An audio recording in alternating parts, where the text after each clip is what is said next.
लेकिन जो ये सब कर रहे हैं अच्छा है।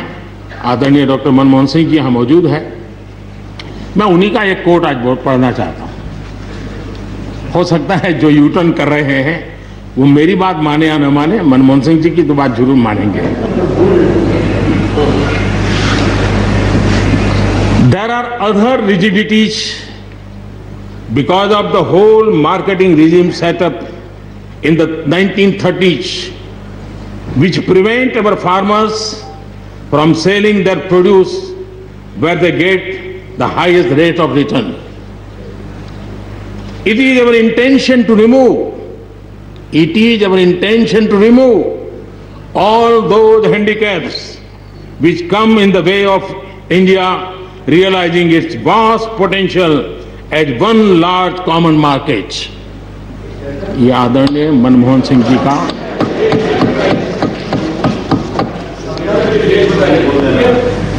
आदरणीय मनमोहन सिंह जी ने किसान को उपज बेचने की आजादी दिलाने, भारत को एक कृषि बाजार दिलाने के संबंध में अपना इरादा व्यक्त किया था और वो काम हम कर रहे हैं।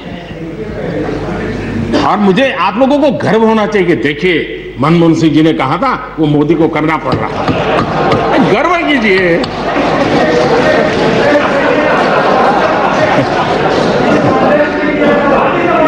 Please please. और मजा ये है कि जो लोग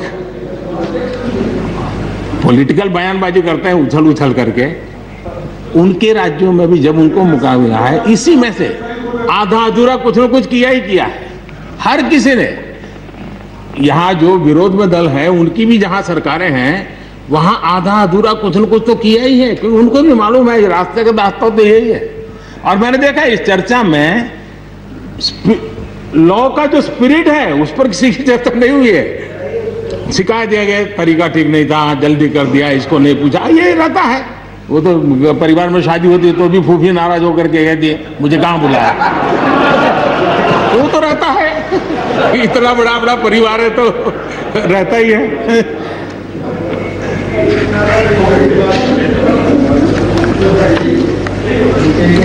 हम कुछ और बातों की ओर भी ध्यान दें। अब देखिए,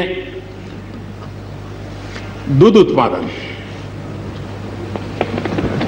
किसी बंधनों में बंधा हुआ नहीं है, न पशुपालक बंधनों में बंधा हुआ है, न दूध बंधनों में बंधा हुआ। लेकिन मजा देखिए, दूध के क्षेत्र में या तो प्राइवेट या कोऑपरेटिव, दोनों ने एक ऐसी बड़ी मजबूत चेन बनाई है, दोनों मिलकर के इस काम को कर रहे हैं और एक बेहतरीन सप्लाई चेन हमारे देश में बनी है। इसको हमने जो अच्छा है उसको, और ये मेरे काल में नहीं बना है, आप भी इसका गर्व कर सकते हैं, मेरे काल से पहले बना हुआ है, हमें गर्व करना चाहिए। फल सब्जी से जुड़े व्यवसाय में ज्यादातर बाजारों का सीधा संपर्क रहता है, बाजारों की दखल हट गई है, इसका लाभ मिल रहा है। क्या डेयरी वाले, फल सब्जी खरीदने वाले उद्यमी, पशुपालकों की किसान, क्या जमीन पर कब्जा हो जाता है उनका? पशुपालन पर, पशु पे कब्जा हो जाता है? नहीं होता, दूध बिकता है, पशु नहीं बिकता है जी। हमारे देश में डेयरी उद्योग का योगदान कृषि अर्थव्यवस्था के कुल मूल्य में 28% से भी ज्यादा है। यानी इतना बड़ा हम एग्रीकल्चर की चर्चाएं करते हैं, इस पहलू को हम भूल जाते हैं। 28% कंट्रीब्यूशन है और करीब करीब 8 लाख करोड़ रुपयों का कारोबार है। जितने रुपये का दूध होता है उसका मूल्य अनाज और दाल दोनों मिला ले तो उससे ज्यादा है। हम कभी इस तरफ देखते ही नहीं है। पशुपालकों को पूरी आजादी, अनाज और दाल पैदा करने वाले छोटे और सीमांत किसानों को जैसे पशुपालक को आजादी मिली है, इनको आजादी क्यों नहीं मिलनी चाहिए? और इन सवालों के जवाब हम ढूंढेंगे तो हम सही रास्ते पर चलेंगे। आदरणीय सभापति जी, ये बात सही है, जैसा हम लोगों की स्वभाव रहा है, घर में भी थोड़ा सा भी परिवर्तन करना हो तो घर में भी एक तनाव शुरू है। चेयर यहाँ क्यों रखी, टेबल यहाँ क्यों रखा, घर में भी होता है। इतना बड़ा देश है और जिस प्रकार की परंपराओं से हम पले बढ़े हैं, तो ये मैं स्वाभाविक मानता हूँ। जब भी कोई नई चीज आती है तो थोड़ा बहुत रहता ही हमारे यहाँ, क्योंकि असमंजस की स्थिति भी रहती है। लेकिन जरा वो दिन याद कीजिए जब हरित क्रांति की बातें होती थी। हरित क्रांति के समय जो कृषि सुधार हुए, तब भी जो आशंकाएं हुई, जो आंदोलन हुए, ये वेल डॉक्यूमेंटेड है और ये देखने जैसा है।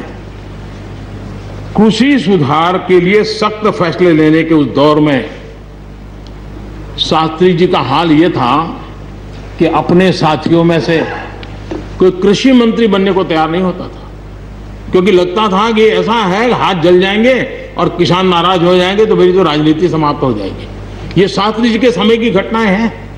और अंत में शास्त्री जी को सी सुब्रमण्यम जी को कृषि मंत्री बनाना पड़ा था और उन्होंने रिफॉर्म्स की बातें की। योजना आयोग ने भी उसका विरोध किया था। मजा देखिए, योजना आयोग ने भी विरोध किया था। वित्त मंत्रालय सहित पूरी कैबिनेट के अंदर भी विरोध का स्वर उठा था। लेकिन देश की भलाई के लिए शास्त्री जी आगे बढ़े और लेफ्ट पार्टी जो आज भाषा बोलते हैं ना, वही उस समय बोलते थे।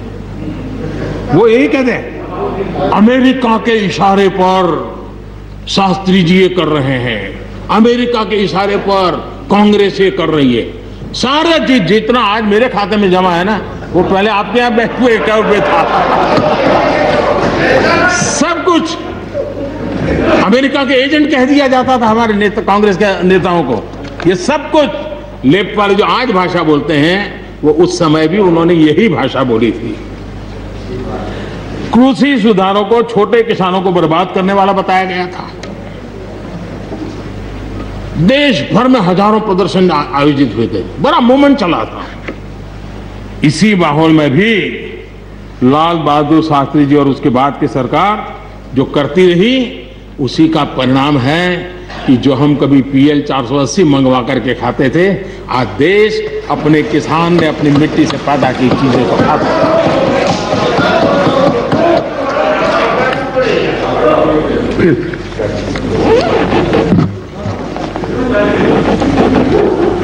रिकॉर्ड उत्पादन के बावजूद भी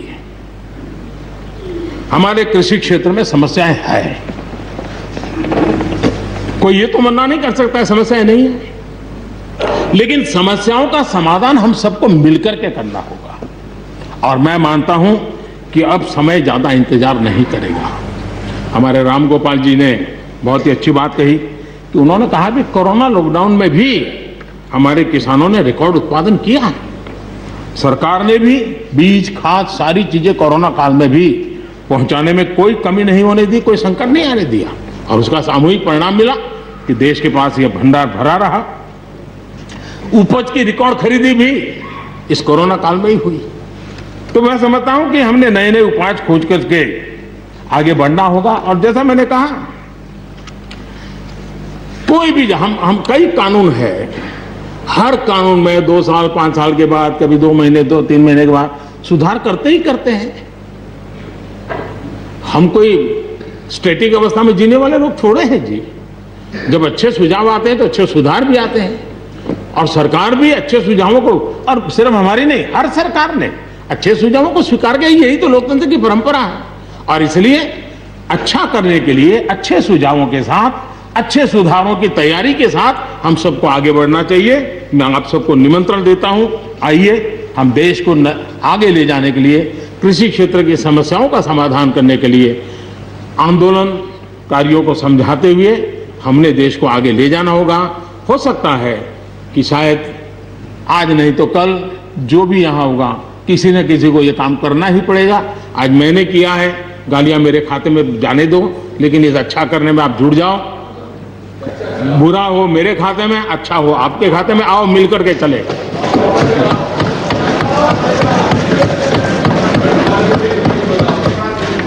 और मैं लगातार, हमारे कृषि मंत्री जी लगातार किसानों से बातचीत कर रहे हैं, लगातार मीटिंगें हो रही हैं और अभी तक कोई तनाव पैदा नहीं हुआ है।